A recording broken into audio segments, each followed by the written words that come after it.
Good morning, everyone. My name is Ted Ellis, Program Chair for the Bachelor of Arts in Social and Criminal Justice and the Master of Science in Criminal Justice programs at the University of Arizona Global Campus. And I am serving as a co-session chair today, and we are pleased, along with... Hi, I'm Dr. Nicola Prendergast-Lucas. I'm an assistant professor at UAGC and also a co-host for the Culture of Care Summit.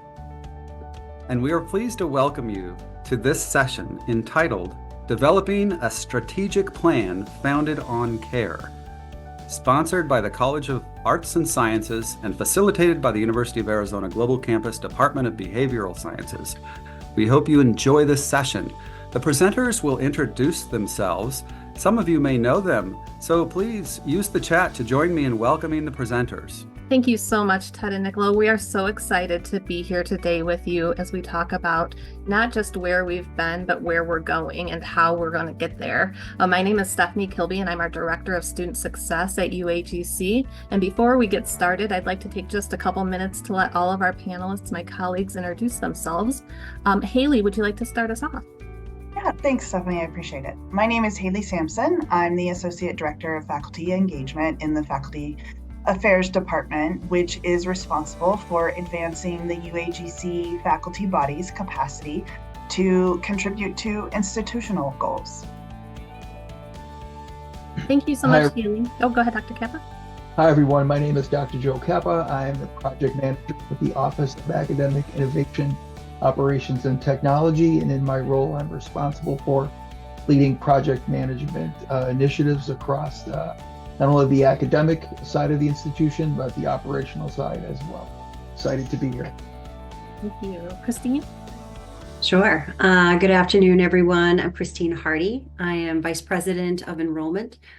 So I am responsible for our student-facing team. So those in admission who help with students in their onboarding process into the university, as well as the academic advising team who's responsible for that ongoing support for our students as they re-enroll course after course. Thank you. And Dr. Farrell? Thanks, Stephanie. Hi, everybody. Tony Farrell, Dean for the College of Arts and Sciences. I oversee 4 departments within CAS: Department of Education and Liberal Arts, Department of Behavioral Sciences, Department of Health Sciences, and our Graduate Studies and Professional Accreditation Department. Welcome. Excellent. So when we kicked off this presentation, we had a poll that was available to you on the screen and also through the chat that asked, to what extent do you agree with the statement, culture eats strategy for breakfast? And no surprise, we see a range of feelings about that particular quote by Peter Drucker. And I think that my personal take is that he was not saying that strategy doesn't matter, but that culture drives what we do. And so today, as we talk through our planning for a strategic approach to empowering, growing, strengthening culture of care, we want to think about how do we build a plan that supports the culture. But I'd like to start with you, Tony. What are your thoughts, particularly on that quote itself? And why should an organization develop a culture that's in alignment with its mission? Thanks, Stephanie. And I don't know if the participants in our roundtable here today attended the keynote. It was almost like it teed up this conversation.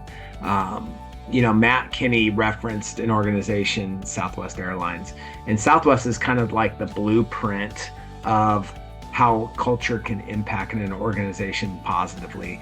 Simon Sinek, who is also looks at organizational culture, if you've ever read his book, Start With Why, or Leaders Eat Last, really identifies how culture can really not only help increase engagement and really contentment and job satisfaction, but there's a byproduct of that internal culture, as far as your employees, will impact the consumer or the product. And so certainly we don't hear, in thinking about this presentation and the question that you asked, Stephanie, I don't want to equate our students as products. But what I would say is that when we think about UAGC and higher education and how we live in this space related to culture, our students have so many choices in where to go to school. And what differentiates us in higher education? Is it the curriculum? I think we have outstanding curriculum. Is it the faculty and staff? I think we have amazing faculty and staff. Is it the operations team and the care that they have for supporting students and making sure that their journey is as seamless as possible? Absolutely. But I think the biggest thing for us is that how does culture impact what we do, is that we have a mission to serve our students. And that at the end of the day, it's all about student success. And it really is I would say foundationally, the heart of what we do. And so, why should we develop a culture in alignment with our mission? I think that goes to every organization to answer that question. But for us, I think, obviously, I feel like, and I would say the Culture of Care Council and leaders within this institution believe that our culture will positively impact our students and allow them to achieve their personal and professional goals and degree completion. I think that it certainly supports our ability to be in good standing with our regional accreditors, and we gain institutional recognition related to our culture. But I think most importantly for me, there's three pieces that I want to highlight. One is it really helps guide us in the principles of how we interact with each other. And I know we'll talk about the pillars and cares throughout today and tomorrow, but what does it mean to do business at UAGC? How do we treat each other? I think that is so important. And then the empowerment of our faculty and staff, and to really grow them so that they can better support students, I think is so important.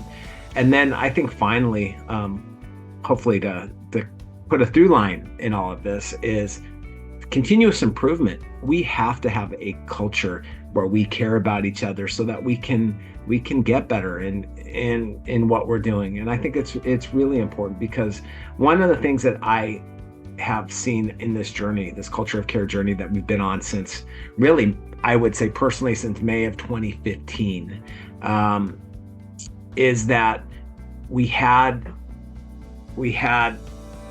departments that really cared, but the Culture of Care has really brought us all together and have us, I think, speaking a common language and pulling the rope in the same direction.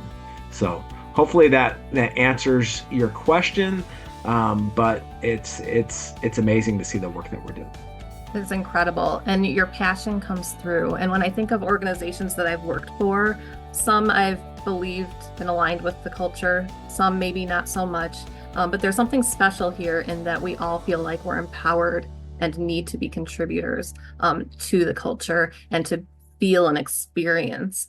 And it's a point of pride for us. When I think of that, I think of how everybody has to play a role, and passion certainly is a piece of it, but also there has to be an intention behind it.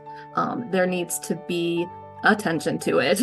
We need to have engagement, and people need to know what their role is. So Joe, you're one of what I like to think of as our hidden heroes as a project manager for growing Culture of Care. So would love to hear from you about how you develop a plan that everyone supports and plays a role in. Sure. Thanks, Stephanie. So I have to say, it was interesting when Dr. Farrell asked me if I would project manage this. I almost said, well, I'm not necessarily sure what I'm supposed to project manage, because I was very used to things being, in sequential order and steps and processes. And so I tried that initially, and it kind of wasn't working. And so Dr. Tony and I would talk, and he would say, hey, let's put this Culture of Care, let's try to put these pillars into the process. And it was difficult at first, but it really made me think about, what does it mean to be a project manager, right? What does it mean to bring in Culture of Care principles into the process? So instead of just putting things out there and kind of going, leaving them to the stakeholders to figure out. It was working with the stakeholders to say, okay, how can we make this work? And it wasn't necessarily about the tools that we used. It was about, as Tony mentioned, the process. Like, how do we communicate? How do we empower each other? How do we work towards, yes, you have a project manager, but we're all part of the project. We're all managing it together. We all have a say. We're all working together. We're all bringing this culture of care piece into it. And I can say this project has made me think about how I will manage projects in the future and currently manage projects that I have. And it's bringing that piece in to say, yes, it's a project, and yes, there are these concrete pieces, but as Tony mentions, how do we treat each other to get to that goal? And how do we all come together and all have an equal say and an equal voice and move towards that goal? And I'll finish up with this. This particular, the Culture of Care Summit, we went fast. When Michelle asked me to jump in, we started going fast to get things off the ground, but she never stopped saying, let's think about how we treat each other. And that has been a major, for me, a major awakening on how to continue to bring in that planning process to projects. So excited to see what the rest of today and tomorrow holds, and we'll get ready for next year. Thank you so much, Joe. So we know that everybody plays a role in it. We also know that everybody experiences it. And Michelle kicked off the summit this morning with a video that shared some quotes from faculty, staff, students, anybody who has felt the culture of care in their lives, and we're willing to share a few words. And I have a couple thoughts I want to share that I heard from students just this week to add to that video. One is very apparent that instructors care about their students and their success. Another student said she reached out to her instructor about feedback. The instructor asked, what type of feedback would meet your needs? I want to make sure that I can help you be the best possible student you can and get the most out of my course. Another student said that we go through things in our school lives and our personal lives that are not necessarily within our control, but UAGC has people who are there willing to listen and to help. So we know that people experience the culture of care. Haley, would love to ask you, what are the elements of planning that we have to consider and that contribute to everyone being able to experience the culture of care? Yeah, thanks, Stephanie. I appreciate you bringing in the student feedback and also their feedback on their interactions with faculty, because our faculty are an important piece of our organization that we also have to bring the culture of care to. So when we think about planning, or elements of planning that are necessary to ensure everyone is able to experience the culture of care, we need to consider an institutional approach to things like communication and timelines. Joe mentioned deliverables and even resources, right? Financial and human, etc. All of these elements are within a scope that's aligned with the goal, which in this case is developing a strategic plan founded in care. Tony mentioned our pillars earlier, but the acronym CARE in the title of our presentation represents behaviors that we have identified as an organization that are key to supporting organizational strategy through culture. These behaviors are communicate, advocate, respect, and empower. And you'll hear more about the pillars of the culture of care throughout the rest of the day and into tomorrow. So, like I said, we call these behaviors pillars, a structure that quite literally provides support. So when we are planning, we ask ourselves, does this demonstrate care? Does it do so effectively? If the answer is no, we dig in to those sometimes really challenging questions to discover how we can incorporate care. So I feel like I sound a little bit like an entry-level strategic management textbook, and I want to frame these elements within a human, real-world experience perspective. Tony and Joe have also spoken to this, that the most critical element of planning that contributes to everyone being able to experience the culture of care is intentionality. And you may hear people say throughout the summit, the culture of care isn't just a sign that hangs on a wall. And I think that that statement reflects an intentional approach to applying our pillars to support our culture.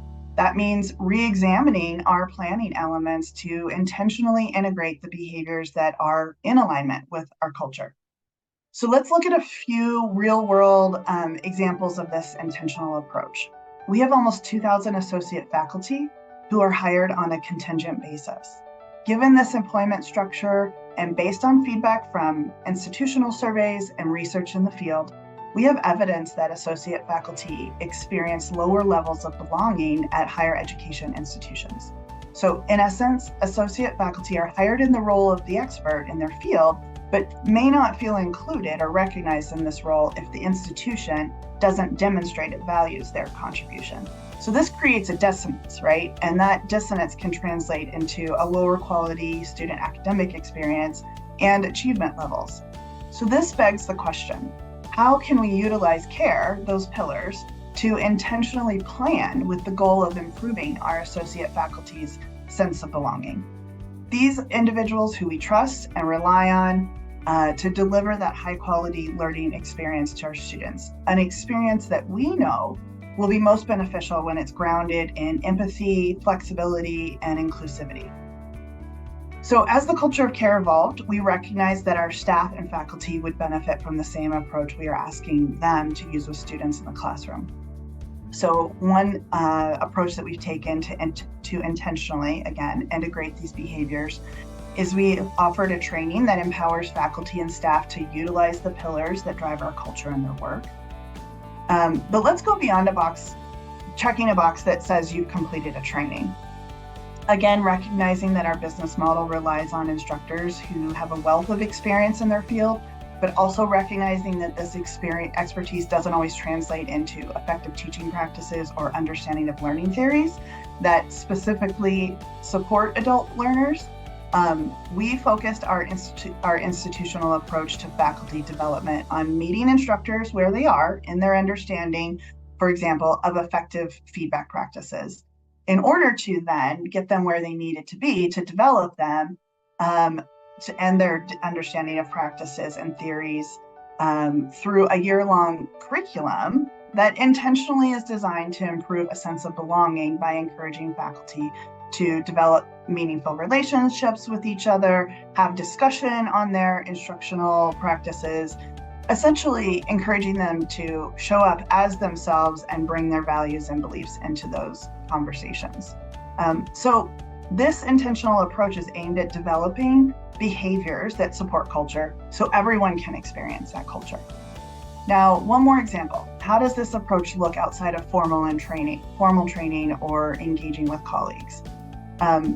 In the past, when faculty were absent from the classroom, the communication that they received from the institution leaned toward a tone that came across as punitive, right?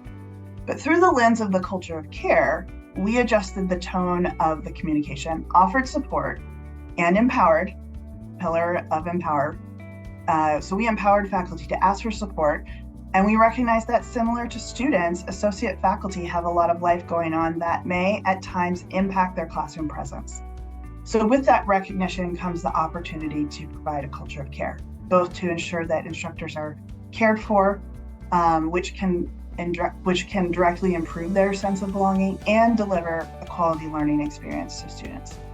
So in this case, we now communicate to faculty that when they need support, we are here, and to let us know when they need support. I want to share with you an instructor's response to the supportive communication that they received when we observed they weren't present in the course. They said, "Thank you for the gentle reminders and contact. Faculty also need positive interventions. It's evidence of the amazing team here at UAGC, even in our human errors. Thanks for the supportive work environment. I addressed the error on my end. Have a phenomenal day, and thanks again for your grace." I think this response really indicates or demonstrates the instructor's experience with the culture of CARE. I'd love to offer a few more examples, but I'm looking at our time, and I want to make sure that we move forward to the next part of our discussion. Thank you so much, Haley. And I'd encourage you and anybody that's attending today, if you have examples of this, go ahead and put them in the chat. Would love to see them. And I also love the alignment between what we know we want our students to experience at UAGC and what we all want to experience as well and need to, just as human beings. People want to be seen, not just their actions, but them and what their needs are. So appreciate those examples, Haley. So we know that everybody plays a role in culture of care. Everybody experiences culture of care. But that leads me to perhaps one of our tougher questions, and that is, how do we make sure that we have accountability to what we know we need to be doing? And so, Christine, I'd love to ask you, what accountability measures should be put in place to ensure that leaders uphold the pillars of the culture of care? Yeah, and I think that's such a great question, because you're right, it is hard. And I think, Haley, you talked about it so well. It's behavioral. It's about how we show up every day. It's about how we work alongside of not just our students, but our peers and our colleagues. And so when you think about the ability to be accountable or to be measurable, sometimes that's a bit difficult to even envision or imagine. How do you go about doing that? And so I think accountability, I think the initial question, it starts with me. It starts with me being accountable. It starts with me believing in our mission and our vision as an institution and the purpose of why we're here, which ultimately I think we can all align around, which is student success. And if we all believe in why we're here, which is to help students to be successful, then it becomes simply a conversation around what are then the behaviors that we need to deploy that then support that. Over the past year, I've been working alongside of my my business units. So again, that was student-facing teams within those who are answering the phones on the front line, admission, advising, and our student response teams. But working alongside of them to break down initially the barriers. What are those barriers, misunderstanding between departments, indicators of perhaps not knowing what each other does for work, that we all need to be respectful of, so that we can begin to work instead of inside of our verticals or our silos, but be more cross-functional, be more collaborative, be more open to understanding that sometimes when it comes to solving student issues or needs or problems or concerns, those problems and concerns can be better addressed when we work together across departments in order to resolve perhaps where the problem started, which could be in one department, and where the problem surfaces, which could end up in another. And so for the past year, just hosting roundtables and opening dialogue and creating the conditions where teams broadly get together and share student experiences, and then allowing each team to see themselves within those experiences so that they can identify what is the impact, where do I see myself in how I could have had a hand in preventing this from happening, or where can I pick up the ball and run with it because I know how to have a solution that meets the needs of the students in the moment.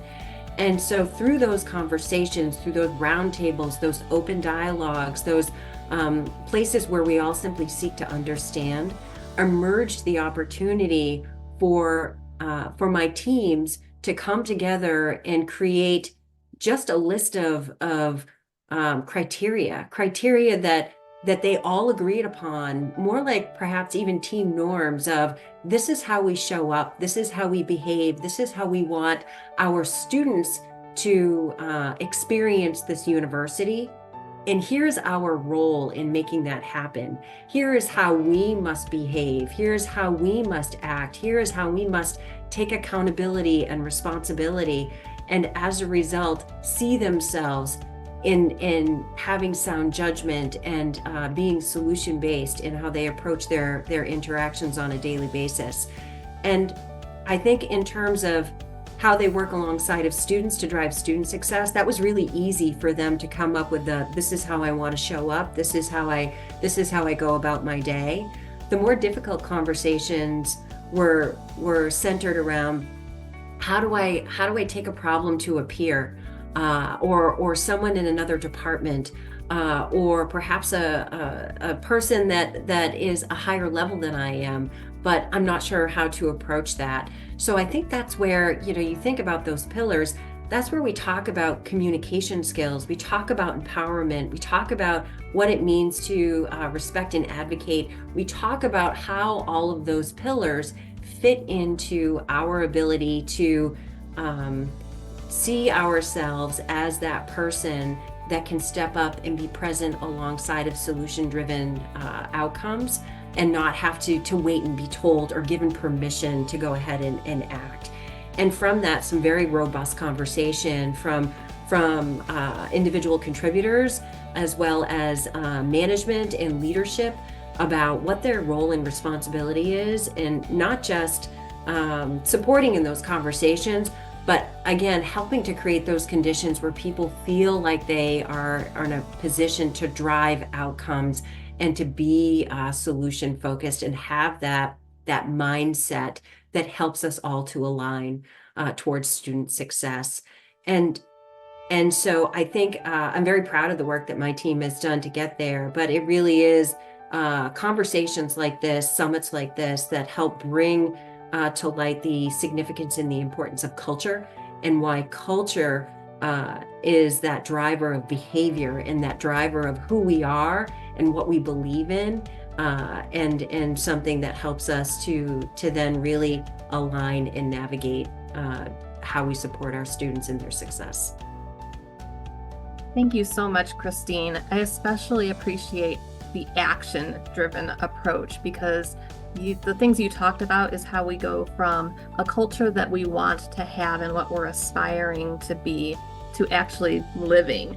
And so I think of things like the communication with peer feedback, being able to go to your next level of support. Those are all things that I would think we would all want. And to not have that ability now, or to not have those skills built in a way that we feel like we're empowered to do so, it shows just why it's not enough to have a piece of paper that says who we want to be, but rather leaders who are guiding us and how to get there. So appreciate those thoughts so much. I'd like to close us out with something that I'll let everybody behind the scenes a little bit. In prep, we were asking ourselves this question and had a discussion that was so rich we felt like it could have probably been its own session. And that was about measuring the success of culture of care. Any plan that you have should have measures in place, and you should know when you've succeeded. It's a little bit tricky with culture of care, because I think success means something different to all of us. Some abstract, some is very quantitative. So I would like to ask of all of my colleagues on the screen, and also everybody attending, if you'd like to put your thoughts in the chat, when you think of how you define success, how would you define success when it comes to culture of care? For me, it's about culture of care not just being things that we do, but more about who we are, how we show up for ourselves, for each other, for our students. But how will you define success? Haley, would you like to start with this one? Sure, absolutely.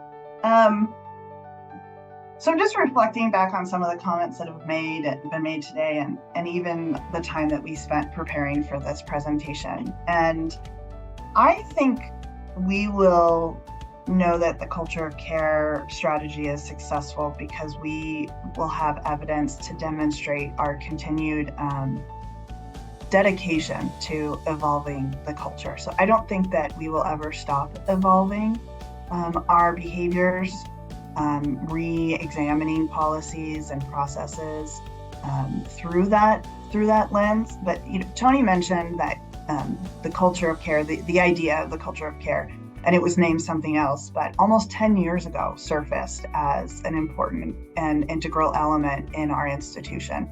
And so I think that continued dedication for almost 10 years is demonstrating the success of our culture. Thank you so much. Joe, thoughts? Yeah, so as I was listening to everyone, I want to go back to something Christine said. I think for me and for project management, it really is when the team leads the project and not the project manager. When the team comes together to say, we want to lead this, and each person wants to pull a different lever. if you look at traditional project management, sometimes it's not that way. It's the project manager leads, the team follows. For me, using a culture of care and project management is really, there are those layers. It's the team just leads, the project moves, and the culmination of that is what we have today and tomorrow. And it really is, and I really will go back to Dr. Michelle. She has pushed me to consider care in all of our aspects. And so that means sometimes not pushing that extra lever, just letting it fall the way it needs to fall. And most times it falls in place. Absolutely, Christine. Yeah, I think it's hard, to answer this question. But as I had mentioned, I've been on this year-long journey now with my group to align around common language, and I think success for me is that we've all aligned around the common language. We've all aligned around the pillars, because those pillars are what we have leaned into and defined as what will drive success. And when we can lean on those pillars and understand that they have meaning behind them, it then gives us that permission, and that I believe we're all looking for, to not be intimidated, to feel psychologically safe, to be able to have a voice, to be able to come to the table with a new idea. But again, and I'll say it over and over again, it's so that we can align around what we're all here to do, which is drive student success. That's what it's all about. Courtney put in the chat about how she believes it's an ongoing commitment and ethos of action and a standard of operation from each individual all the way to the overall institution. And that is alignment, right? That's what we want to get to. Tony, what are your thoughts? Man, what a tough question. And I'm the emotional, qualitative voice in this group, and to a certain extent, and it's about feelings, right? And I know in the role that I have, certainly the quantitative pieces related to student success and retention and course completion are really, really important, and aligning behaviors to those outcomes in what we do is certainly a high priority. I think for me, success is that we embed culture of care in all aspects of the institution. Even now we have culture of care language in our in our employment recs, and our hiring practices that's starting to embed themselves in the individuals that we, that join our family here at UAGC. I think the other piece in this is, again, multiple people have mentioned a common language. This is just what we are and what we do, and we all can reference cares in the work that we do. I think the other piece in this is, the retention piece, student retention. And there are certainly, I feel like culture of care can be attributed to some of the really strong work that we've done to impact retention in a positive way. The other thing that I feel like sometimes we don't focus in on is the retention of our faculty and staff who work here, and that this is a place that people want to be, not just now, but long term, because of how they're treated, how they treat each other, and they really see the value of the work that they're doing and really have a strong sense of why. So, for me, success is going to be measured in the heart of the people that work here, and how we connect with students and how we connect with each other. And that hopefully, in 10 years, we're all going to be here at the 10th annual Culture of Care Summit talking about what a great journey it's been. So. Same bat time, same bat channel, right? We'll get the old gang together to talk about our success in 10 years. Thank you, Tony. I do want to give everybody on our panel a chance to respond to a question that was put in the chat. Angel shared that she wants to have a culture of care in her own nonprofit organization where they empower survivors of domestic violence and human trafficking.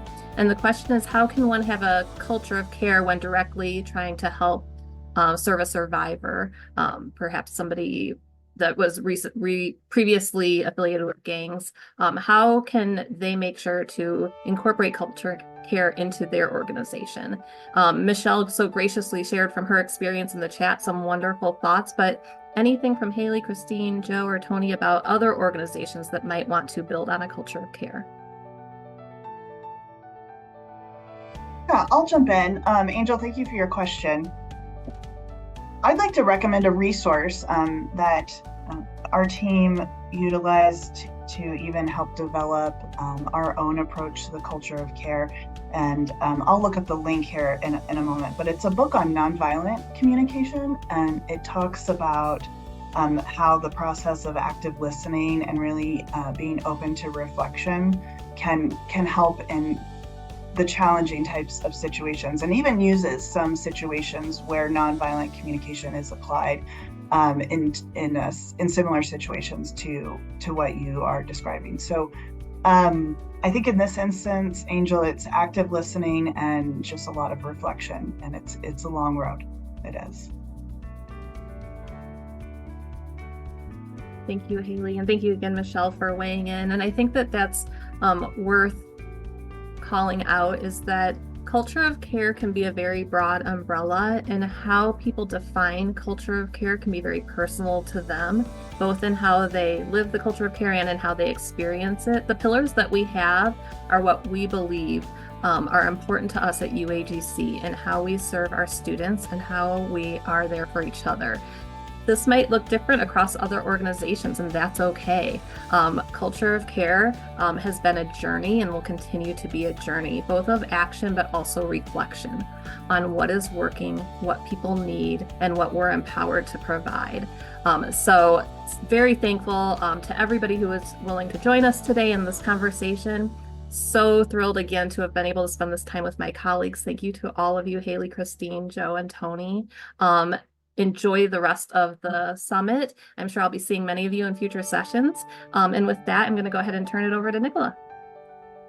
A big thank you to our esteemed panelists today for their time and insights. That concludes our panel titled Developing a Strategic Plan Based on Care, Founded on Care. To all our viewers, we hope that you enjoyed the panel and that you found the conversation inspiring. On behalf of the Department for Behavioral Sciences and the University of Arizona Global Campus, we hope you have a wonderful day, and we've posted the next sessions in the chat for your benefit. Thank you.